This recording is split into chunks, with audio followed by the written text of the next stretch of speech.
Hello, welcome back everyone to Anger, Sadness, and Envy. I'm Narkjan, webmaster of Bungie of Fans and Rampancy.net, and first some apologies. One for this being the fourth video on this level of Marathon Evil, Septic Exodus, and second for being by myself here. Normally our series is focused on co-op play, and I am playing this solo. I'm actually watching a replay right now. The problem, of course, was that if you watched the last episode, that we were unable to complete the level. We missed a switch somewhere, or did something else wrong. The spoiler page had warned that certain things needed to be done in the correct order. I don't know whether it was that, or whether I think we may have just missed a switch. So what I did is I went back in kindergarten difficulty, solo, and completed the level. Actually took a few attempts because I also kept missing certain switches and not remembering which ones I'd missed. So the first thing I'm doing is I'm going into the center area, which is actually where the level ends. That enemy you see there in the distance, that Mystic, is the last enemy. It's the only enemy we did not kill in our co-op playthrough. He's in there in a locked room with a switch that's going to activate the teleporter at the bottom of this room at the pool. That's going to exit the level. So no enemies were missed, no terminals were missed. It's just that we couldn't get out of the level. So I'm going to secure this space so I'll have a place to recharge when I need to come back. And I think you may have used the save game a few times because I was worried about, well, tripping the wrong thing in the puzzle at the end with the switches. Because he had some trouble getting that to work, and I think that was because we missed a switch earlier in the level that activated the second bay of switches. We'll get to that. I'll talk about that some more when I get to that portion. And I may skip a lot of the combat in this because you haven't missed any of that. This is really just to go through and document that we did, in fact, finish the level. We don't really intend these as walkthroughs. It's more just what happens when we play, but we still do want to show the levels being completed. And yeah, that guy's behind a window. Can't get at him. Sometimes we miss one switch and we can get into that room and the switch won't activate, and other times we've completed one part of the puzzle and activated the switch but couldn't get through the door. So the level seems to have four basic areas. This is the first of the first three, and this little colony ship for sale type little lift puzzle. I think this may have been the designer's idea of how to do a puzzle like that right, in the sense that it's not that frustrating as colony ship is, because you don't have to travel a long distance between where the buttons are and where the platforms are. You just have to go into this little room. All the switches are in the same location. You can easily see the effect on the platforms by just looking out the window. Let's take care of these enemies here first. And even on kindergarten, these guys have enough health. They take up about half a fusion battery each.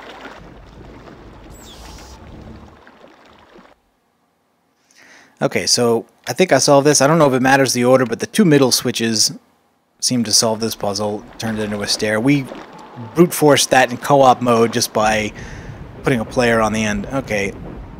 This weapon is dangerous because it has a lot of splash damage. It's easier to kill yourself with this. I think I managed not to do it here, though. Yep.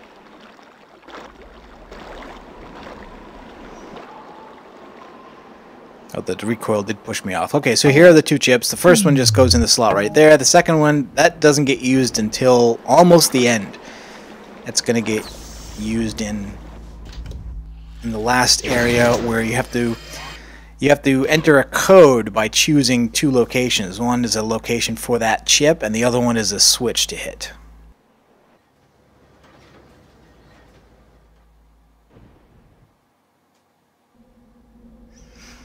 Okay, so this is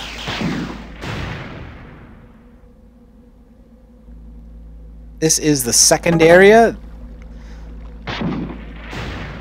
And this is going to lead to a couple of switches to activate. It also has two terminals in it. The terminal I'm not going to be accessing any of the terminals because in this playthrough, because they're not necessary to solve the puzzle if you already know what they say. But I will just make a note that it's the one on the left-hand side that it contains the code that solves the puzzle in the near the end of the level. Okay, it looks like I'm not even walking near the terminal, but over there, it's the terminal on the left-hand side that has the code in it, which is a sequence of 4 characters, 2 pairs of 2 characters. This one, you don't raise a bridge to go across, but you have to push this button, which you can do with a weapon like that, with the staff, and that raises the fluid level in this room so you can swim across. Okay, and down in here is a switch. And this is the problem I think I have with this level, and it's certainly something that happens in other Marathon levels as well, but you know you have to push every button and switch you come across, but it isn't always clear what they do. And this level is pretty complicated in terms of the number of switches you need to hit to solve the puzzle, and the puzzle itself has several stages. Some of these are just pressed to give you access to the next area, and some of them open up things near the end. Some of them activate the chip slots in the final puzzle room. Some activate the switches in the final room. One of them activates the switch that activates the teleporter. Some of them activate the door that locks that teleporter. And so if you knew which one did which, then you'd have an idea when you come to the end and things don't work.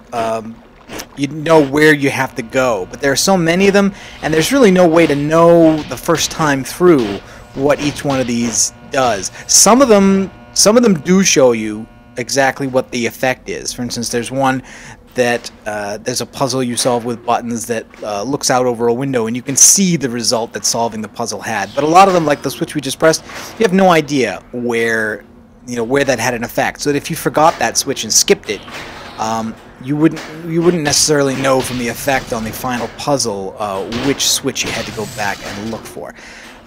This area also is a lift, a hexagonal lift that has corridors leading in off all directions with enemies. Only one of them is important.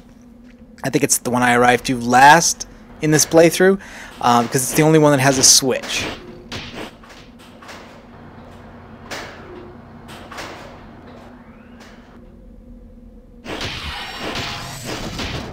Okay, so here is the switch. We have a recharge in this maze.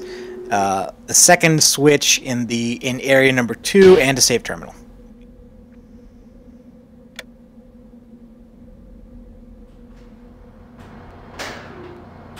So now we can exit this area and head back to the center.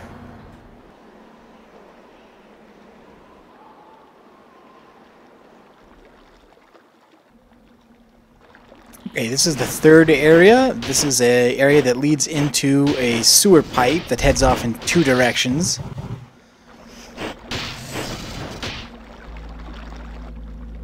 And first there's this area, which I think actually is not part of the puzzle, actually, because I think there's not a switch in it, but it does have there's an area that provides some ammunition.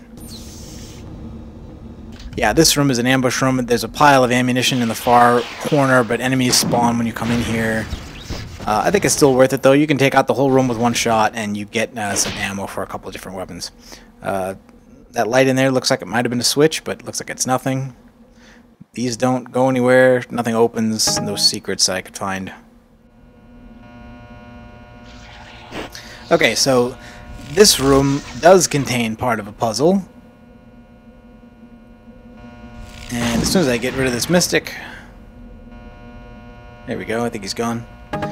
Okay, the staff is a good weapon for this. You have to activate that switch, and then you have to activate each one of these switches as they appear and before they fade out. And of course you can't reach them, so you have to hit them with a weapon. And this, you can see the effect quite clearly. It lifts up a ledge there in the slime. It opens up doors at both ends, and this connects 2 areas of the sewer maze that are otherwise inaccessible. Basically, if you climb down here into this sewer channel, open this door, you'll go out into the main corridor. I'm going to take care of that mystic later, and then you go back in here. Now you're inside the sewer maze, and the sewer maze goes off in 2 directions, right and left.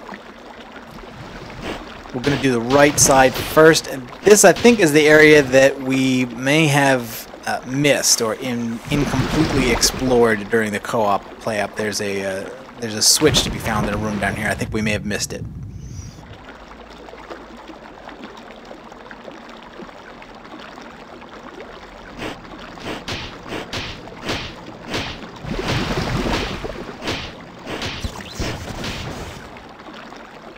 Or is this... No, I'm sorry, this is not the weird dead-end room. This is a puzzle room.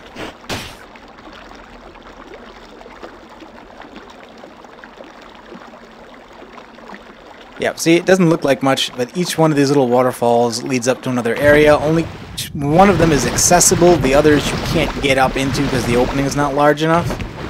Basically, it's the one on the left-hand side that you can swim up. Yep, this one.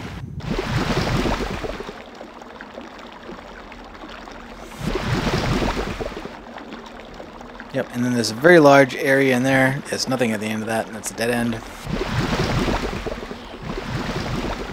Yeah, and it's another large room filled with sewage. Some enemies are going to spawn in here. This is one of the possible switches I may have missed in the co-op playthrough. Mainly because I think I did not catch that those channels of slime, you could swim up and get into this area. And if that's correct, then what happens is that you can't solve the code puzzle because you can't throw the right switch. You can throw the wrong switch and the room will kill you, but you can't throw the right one, and that means that you can't get access to the room that activates the teleporter. Strangely enough, you can activate the switch inside the room in the sense that the switch is powered. You can see that the lights turn on, but you won't be able to get into the room. Yeah, if you forget the other switch, but you do this one, then the door will open, but the switch will not function.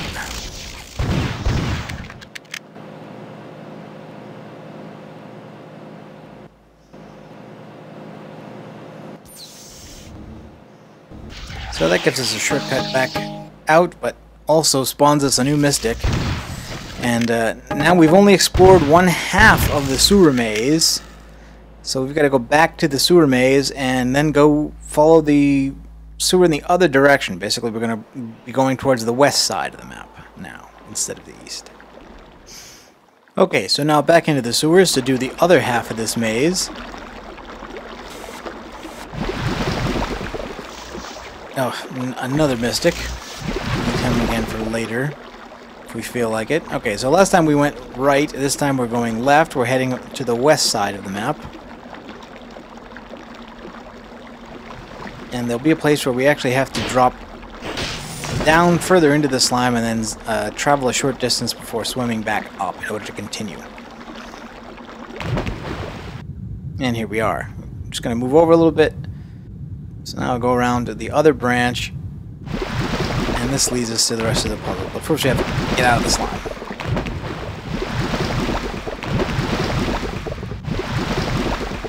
There we go. Alright, and that red riser you can see there just south of me, this is what was opened up by solving that previous timed button puzzle. This is just an area that has there are some enemies down there, and some ammunition, and behind me is the switch for this part of the maze.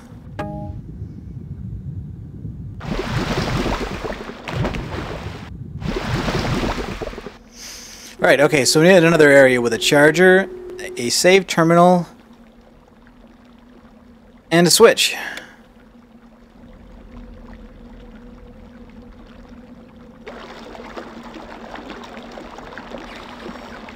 And of course, as we exit this area, some more enemies are going to spawn.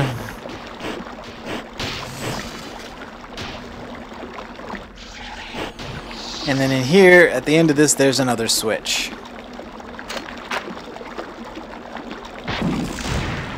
So in this half of the maze, there are two switches, one of which is accessible from the start. The other one, you have to have done this previous puzzle with the buttons in order to get in here to do this second one. And again, if you don't do them all, then you won't be able to finish the final puzzle.